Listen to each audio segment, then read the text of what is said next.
Let's have some review about arithmetic equations and their parts. So sa math, meron tayong addition, subtraction, multiplication,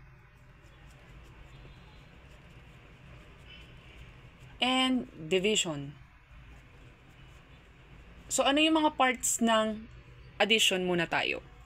So sa addition, ito ang mga pangalan nila. Example, we have 2 plus 1.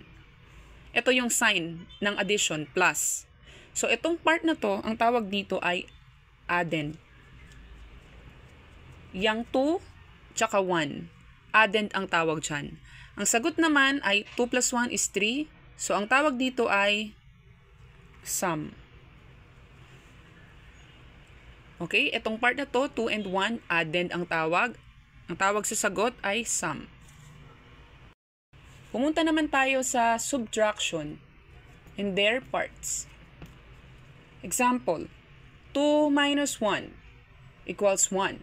So, ang tawag dito sa number na to sa itaas ay minuend.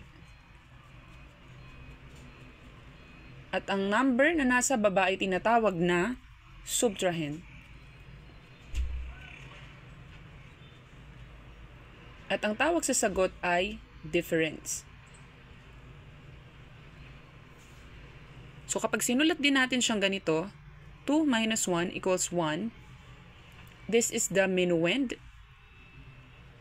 subtrahend, and this is the difference. Dumako naman tayo sa parts ng multiplication. We have here an example. 3 times 5 equals 15. So, ang tawag sa number na to ay factors. At ang tawag sa sagot ay product. Pag sinulat siya, ganito, 3 times 5 equals 15, factors, product. Pwede rin isulat ng ganito.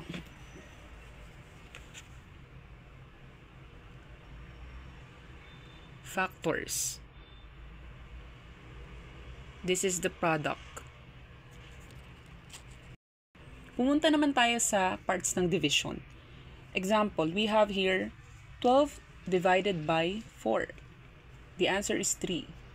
Ang tawag sa number na nasa loob ay dividend. At ang tawag sa number na nasa labas, divisor. At ang tawag sa sagot ay quotient.